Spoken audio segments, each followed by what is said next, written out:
பிரேமா நிறைய பேர் மெசேஜ் பண்ணியிருந்தாங்க. ஆரக்கிள்ல வந்து பெரிய லெவல்ல லே ஆஃப் பண்ணியிருக்காங்கன்னு அதை பத்தி சொல்லுங்க. ஆமாம், டியூஸ்டே மார்னிங் வந்து ஆரக்கல்ல பணிபுரிகிற 18%லேருந்து 19% ஒர்க் ஃபோர்ஸ்க்கு வந்து மிகப்பெரிய ஒரு இடியாக இறங்குச்சு. ஆல்மோஸ்ட் வந்து 30,000 பேருன்னு சொல்கிறாங்க. அவங்களோட வரலாற்றிலே இதுதான் வந்து மிகப்பெரிய லே ஆஃப். ஸோ ஏன் இந்த லே ஆஃப் நடந்துச்சு, இதனால் என்னென்ன இம்பாக்ட் இருக்க போது, மிக முக்கியமான ஒரு விஷயம், எங்கே ஒரு லே ஆஃப் நடந்தாலும் ஏதோ ஒரு விதத்தில் இந்த வார்த்தை வந்துடுது, ஏஐ. ஸோ இதற்கும் ஏஐ தான் காரணமா? இதோட அதிர்ச்சிக்குள்ளான ஒரு விஷயம் இருக்கு. ஆரக்கல் மட்டும் இல்லை, இதை தொடர்ந்து நிறைய கம்பெனி சொல்றாங்க. அனலிஸ்ட் வந்து அதற்கான காரணங்களும் பட்டியலிடுறாங்க. அது எல்லாமே இன்னைக்கு வீடியோல வந்து நம்ம பார்க்க போறோம். வாங்க வீடியோக்குள்ள போலாம். Hey guys, welcome back to our channel. வணக்கம் நண்பர்களே, நான் உங்க பிரேம் பேசுறேன். நான் உங்க ஆர்த்தி பேசுறேன். பிரேம், ஆரக்கல் வந்து ஒரு பெரிய கம்பெனி இல்ல, அதுலயே லே ஆஃப் பண்றாங்களா? கரெக்ட். ஸோ பெரிய கம்பெனிங்கிறதுனால தான் லே ஆஃப் அப்படி எடுத்துக்கணும். மிகப்பெரிய ஒரு கம்பெனி 1977 ஆரம்பிச்சாங்க. 1979 அவங்களோட முதல் டேட்டா பேஸை வந்து அவங்க ரிலீஸ் பண்றாங்க. எல்லாருக்கும் தெரியும், லாரி, அது கோஃபவுண்டர், அவர் தான் அப்போ சிஇஓ, இப்போ வந்து சிடிஓ அண்ட் சேர்மேனுங்கிற ஒரு பதவியில் வந்து வகிக்கிறாங்க. நிறைய கம்பெனிஸ் வந்து அவங்க அக்யூர்லாம் பண்ணிக்கிட்டே இருந்தாங்க. அதை வந்து பீப்புள் சாஃப்ட் அவங்க வாங்கினாங்க. 2010 மிக முக்கியமான ஒரு விஷயம் நடந்தது. அது வரைக்கும் ஓப்பன் சோர்ஸாக இருந்த ஜாவா ஜேடிகே, அதை ஓப்பன் ஜேடிகே தான் சொல்லுவாங்க இல்லையா, அந்த ஓப்பன் சோர்ஸாக இருந்ததை கமர்ஷியலாக மாற்றுறாங்க. சன் மைக்ரோ சிஸ்டத்தை அக்யூர் பண்ணிவிட்டு ஜாவாவை கமர்ஷியல் வெர்ஷனாக வந்து விற்க ஆரம்பித்தாங்க பிஸ்னஸ்க்குலாம். ஸோ அது மிகப்பெரிய ஒரு சேஞ்ச். அப்போலேருந்து சொல்லுவாங்க, ஆரக்கல்ட்ட எது போனாலுமே வந்து லைசன்ஸ் போட்டுருவாங்கப்பா, அதை வந்து ஓப்பன் சோர்ஸாகவே இருக்க விட மாட்டாங்க, ஃபுல்லாகவே சப்ஸ்கிரிப்ஷன் போட்டுருவாங்க அப்படின்னு. ஸோ அந்த மாதிரி வந்து நிறைய ரெவன்யூ வரக்கூடிய ஒரு கம்பெனியாக தான் இருந்துட்டு இருந்து, நிறைய பேர் வேலை பார்க்கக்கூடிய ஒரு கம்பெனியாக தான் இருந்துட்டு இருந்து, மிகப்பெரிய ஒரு கம்பெனி தான். அந்த கம்பெனி தான் மிகப்பெரிய ஒரு லே ஆஃப். அவங்களோட ஒர்க் ஃபோர்ஸ் கடந்த வருடம் பார்க்கும்போது ஆல்மோஸ்ட் வந்து 1,62,200 சம்திங் அதை சொல்கிறாங்க. அதை கணக்கிட்டு பார்க்கும்போது 18லேருந்து 19% இப்போ வேலை இழப்பு ஏற்பட்டிருக்கும். ஆல்மோஸ்ட் 30,000 பேர், அந்த எக்ஸாக்ட் நம்பர் யாருக்குமே தெரியல, 30,000 பேர் வரைக்கும் இருக்கலாம் அப்படின்னு வந்து சொல்றாங்க. நிறைய பேர் வந்து அந்த கம்பெனில இருந்து அந்த மெயில் பத்தி பேசியிருந்தாங்க. அது என்ன மெயில்? ஏன்னா வந்து விடிய கிளம்புற 6 மணிக்கு ஒரு மெயில் வருதுன்னா ஏதோ ப்ராஜெக்ட் விஷயமா வரும் அப்படின்னு சொல்லிட்டு சில பேர் ஸ்னூஸ் பண்ணியிருக்கலாம், சில பேர் வந்து படிச்சிருக்கலாம், இல்லை அந்த மெயில் அவங்க எழுந்திரிச்சு படிக்கும் போதே அதிர்ச்சியாக இருந்திருக்கலாம், அதான் 8 மணிக்கு அந்த மாதிரி. ஆனால் விடிய கிளம்ப 6 மணிக்கு அந்த மெயில் எல்லாருக்கும் அனுப்பப்பட்டிருக்கு. ஆரம்பத்திலே வந்து ஒரு டிஃபிகல்ட் நியூஸ் அப்படின்னு தான் அந்த மெயில் ஆரம்பிக்குது. அது அந்த மெயிலை வந்து எல்லாருமே ஷேர் பண்ணியிருந்தாங்க. அப்புறம் வந்து மானியத்தேனை பொன்மானியெல்லாம் போடுவாங்களே, நீங்கள் வந்து இந்த கம்பெனிக்காக உழைச்சிருக்கீங்க, உங்களோட ஹார்ட் ஒர்க் நிறையா இருக்குது, அதெல்லாம் அந்த நியூஸை ஃபஸ்ட்டு வரியை படித்ததுக்கப்புறம் நீ என்ன தான் வந்து அது சுகர் தடவி கொடுத்தாலுமே மனசு ஏற்றுக்காது இல்லையா. ஸோ அது வந்து மிக ஒரு கஷ்டமான ஒரு சூழ்நிலை, மிக கடினமான ஒரு இமெயிலை தான் இருந்திருக்கும். ஸோ அந்த மாதிரி சொல்லிவிட்டு உங்களோட எல்லா அக்சஸையும் இப்போ தூக்கிடுவோம், உங்களுக்கான செவரன்ஸ் பேக்கேஜ் அது எல்லாமே இருக்கும், ஏதாவது ஒரு டவுட்னு ஹெச்ஆர் கான்டாக்ட் பண்ணிக்கலாம், இந்த மாதிரியான ஒரு சம்பிரதாய மெயில் அனுப்பியிருந்தாங்க. ஸோ அது ஆனால் யோசிச்சு பாரு, ஸோ அதை படிக்கிறவங்களோட மனநிலை எப்படி இருந்திருக்கும், இல்லை படிக்கிறவங்களுக்கு நிறைய நீடு இருந்திருக்கும் இல்லையா அதை வச்சு. ஸோ அது வந்து மிக கடினமான ஒரு இமெயிலை தான் அமைஞ்சுது. ஸோ அப்படி தான் வந்து அவங்க எல்லாத்தையுமே வந்து சொன்னாங்க அவங்களோட எம்ப்ளாயீஸ்க்கு. ஸோ அப்படி தான் வந்து 30,000 பேருக்கும் அந்த மெயில் அனுப்பப்பட்டிருக்கும். பிரேம், அவங்க என்ன ரீசன் சொல்லியிருக்காங்க? அது ரொம்ப முக்கியமான ஒரு விஷயம். அவங்க சொல்கிற ரீசன் வந்து ஏஐ இன்ஃப்ராஸ்ட்ரக்சருக்காக அப்படின்னு சொல்லியிருக்காங்க. அவங்க மெயிலே வந்து சொல்கிறாங்க, நம்ம வந்து கம்பெனியை வந்து மறு உருவாக்கம் பண்ணுறோம், உங்களோட ஹார்ட் ஒர்க் வந்து எப்படி வந்து கம்பெனியை உருவாக்குச்சோ இப்போ உங்கள் தியாகம் வந்து அது மறு உருவாக்கம் பண்ணுறதுக்கு ஹெல்ப்ஃபுல்லாக இருக்குது. அதாவது வந்து ஒரு கம்பெனியை உருவாக்குறதுக்கும் தேவைப்படுறது ஒரு எம்ப்ளாயீஸ் தான். அந்த கம்பெனியை வேறு ஏதாவது பண்ணணுன்னாலுமே முதல்ல தியாகம் பண்ணுறது ஒரு எம்ப்ளாயி தான் இருக்காங்க அப்படிங்கிறது வந்து நிதர்சனம். அது எந்த ஒரு கம்பெனியாக இருந்தாலும் அதுதான் நடைமுறையில் இருக்குது இல்லையா. ஸோ இந்த என்ன சொல்லியிருக்காங்கன்னா, ஏஐ ரீஇன்ஃப்ராஸ்ட்ரக்சர் பண்ணுறோம். நம்ம முன்னாடியே பார்த்தோம், இந்த ஒரு ஏஐ பபுள் அப்படின்லாம் பார்த்துருக்கோம். அதாவது இவங்களுக்குள்ளே வந்து நிறைய கான்ட்ராக்டு, நிறைய டீல்ஸ் போட்டுக்கிட்டாங்க. அதில் மிக முக்கியமான ஒரு company Oracle, Nvidia, AMD, Microsoft, Open AI, இந்த மாதிரி வந்து நிறைய அந்த கதையெல்லாம் நம்ம வந்து பார்த்தோம். அதனால இவங்களோட ஸ்டாக்ஸ் வந்து எவ்வளோ பெருசாச்சு அதெல்லாமே வந்து பார்த்தோம். ஸோ இவங்க என்ன சொல்கிறாங்கன்னா, அவங்க கிளைண்ட்ஸ்க்கான ஏஐ இன்ஃப்ராஸ்ட்ரக்சர் கொடுக்கறதுக்கு விரிவாக்கம் பண்ண வேண்டியது இருக்குது, அதனால் எங்களுக்கு நிறையா பண தேவை இருக்குது, அதுக்காக வந்து நீங்கள் உங்களை தியாகம் பண்ணிங்கிறதான் வந்து அந்த ஒரு மெயிலோட சாராம்சம், அதுக்கு தான் காரணம். ஆனால் இதை வந்து ஏற்கனவே நிறைய அனலிஸ்ட் வந்து சொல்லியிருந்தாங்க. March 5 ப்ளூம்பர்கில் ஒரு ஆர்டிக்கலே வந்துருந்துச்சு, ஆரக்கல் வந்து thousands ஆஃப் எம்ப்ளாயீஸை வந்து லே ஆஃப் பண்ண போகிறாங்க. பிகாஸ் அவங்களோட ஃபினான்ஷியல் 2026 மிக முக்கியமாக இருக்கிறது ஏஐ ரீஸ்ட்ரக்சரிங். அதற்கு அவங்களுக்கு வந்து ஃப்ரீ கேஷ் ஃப்ளோ வேணும்.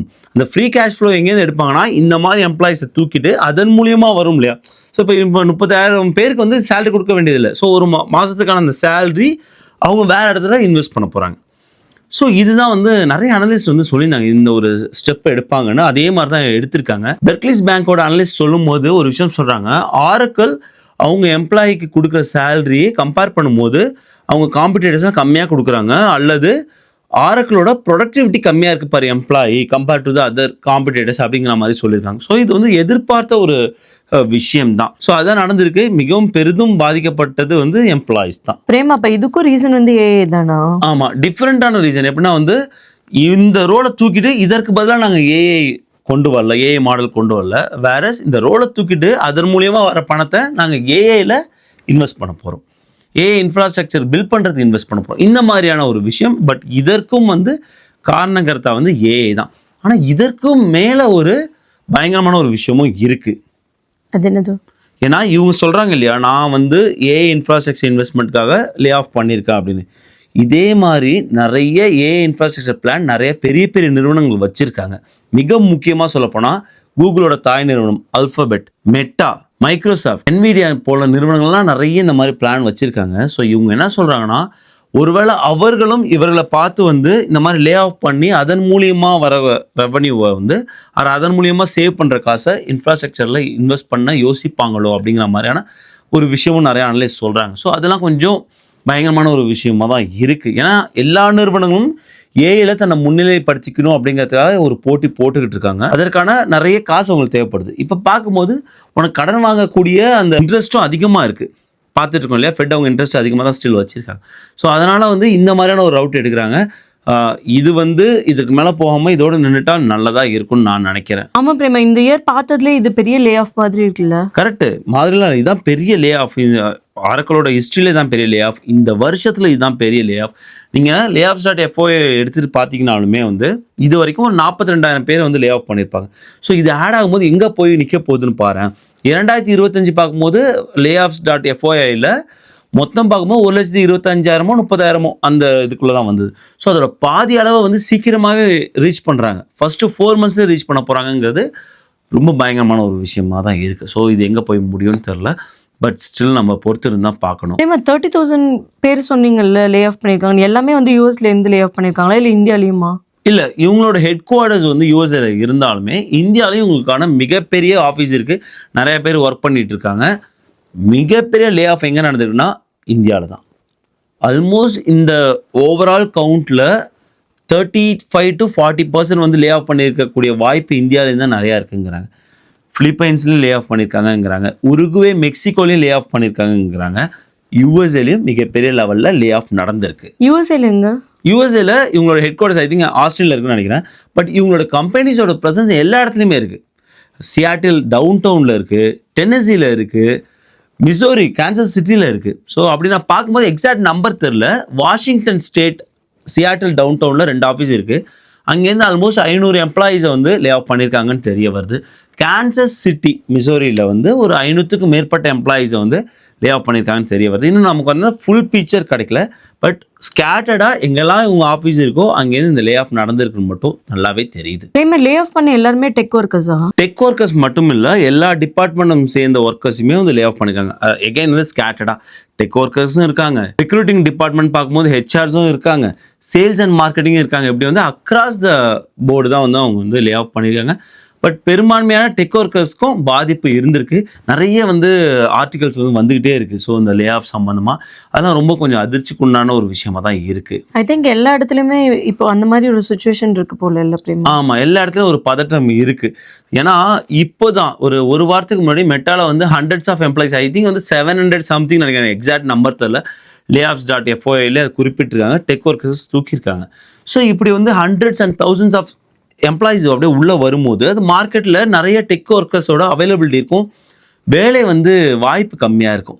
ஸோ இது வந்து அன்எம்ப்ளாய்மெண்ட்டை இன்க்ரீஸ் ஆக தூண்டும். இன்னும் நிறைய விஷயங்கள் வந்து இருக்குது. இப்படிப்பட்ட விஷயம் போயிட்டு இருக்கும்போது பெர்ப்ளெக்சிட்டியோட சிஇஓ அரவிந்த் ஸ்ரீனிவாஸ் வந்து ஒரு விஷயம் சொன்னாங்க. அது ரொம்ப டிபேட்டாக போச்சு, நிறைய கான்ட்ரவர்சியாக போச்சு. என்ன சொன்னாங்கன்னா வந்து இவ்வளோ பேர் லே ஆஃப் பண்ணியிருக்காங்க, பட் இவங்களாம் வந்து இது ஒரு ஆப்பர்ச்சுனிட்டியாக எடுத்துக்கிட்டு எல்லாரும் வந்து ஏஐ டூல்ஸை யூஸ் பண்ணி ஒரு ஸ்மால் பிஸ்னஸ் ஆரம்பித்து அவங்களோட வாழ்க்கையில் வெற்றி பண்ணணும் அப்படின்னு வந்து சொன்னாங்க. எனக்கு எப்படி இருந்துச்சுன்னா வந்து குடிசை பற்றி எரியும் போது ஒரு கேன் வாட்டர் வந்து 500 ரூபான்னு விற்கிற மாதிரி இருந்தது. ஏன் நான் அதை சொல்கிறேன்னா, சப்போஸ் அவங்க சொன்னது ஒரு பாசிட்டிவாக எடுத்துக்கலாம், ரொம்ப மோட்டிவேஷனாக இருந்ததுன்னு.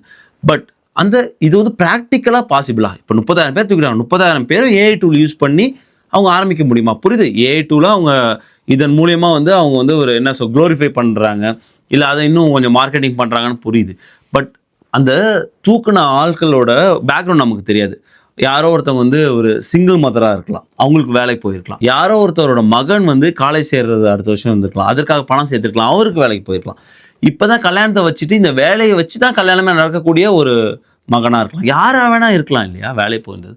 ஸோ அப்படி இருக்கும்போது எல்லாரும் ஒரு பிஸ்னஸ் ஆரம்பிச்சிருங்க, இதை யூஸ் பண்ணி AI டூலை யூஸ் பண்ணி சொல்கிறது அதெல்லாம் கொஞ்சம் ஓவர் க்ளோரிஃபைட் அண்ட் மார்க்கெட்டிங் ஸ்ட்ராட்டஜியாக தான் பார்க்கப்படுது. ஸோ இந்த மாதிரி வந்து ஏன் இன்னும் என்னெல்லாம் செய்ய போகுது அப்படிங்கிறது வந்து நமக்கு எல்லாருக்குமே ஐ திங்க் இந்த மாதிரி ஒரு ஸ்ட்ரெஸ் போயிட்டு தான் இருக்கும்ல அப்படிமா. கரெக்ட். ஆனால் ஒரு விஷயம் மட்டும் நிதர்சனம், நீங்கள் வந்து எல்லா வேலையும் ஏஐ காரணம் சொல்லி நீங்கள் தூக்கிக்கிட்டே இருந்தா, இல்லை ஏஐ ரீப்ளேஸ் பண்ணிட்டே இருந்தா யார் தான் வேலை செய்வா, எப்படி தான் ஏர்ன் பண்ணுறது? இப்போ ஒரு எக்ஸாம்பிள், இப்போ மிஸ்டர் அரவிந்த் சீனிவாஸ் சொன்ன மாதிரியே எடுத்துக்கிட்டாலும் எல்லாரும் பிஸ்னஸ் ஆரம்பித்தா யார் தான் கன்சியூமராக இருப்பா இல்லையா? அது ஒரு கேள்வி வருது இல்லை? ஸோ அது எப்பயுமே கொஞ்சம் வந்து ஸ்டேபிளாக தான் போகணும், இல்லைனா அந்த ஈக்கோசிஸ்டமே போயிடும்.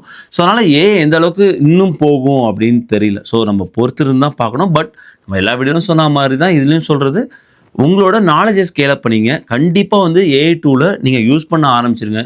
இல்லை AI மாடல்ஸ் எப்படி கிரியேட் பண்ணுறது, அந்தந்த விஷயங்களுக்கு தொடர்ந்து படிக்க ஆரம்பிச்சிருங்க. அட்லீஸ்ட் கொஞ்சமாக நாலேஜ் அதில் கெயின் பண்ணிங்க. ஸோ அது ஒன்று தான் சொல்லணும், வேறு என்னமோ சொல்கிறதுக்கு இல்லை. AI கண்டுபிடிக்கப்பட்ட போது நான் என்ன நினச்சேன்னா வந்து AI வந்து ஒரு பிரச்சனைக்கு முடிவாக இருக்கும் அப்படின்னு தான் நினச்சேன். அப்படி இருந்தால் வந்து கவலை இல்லை.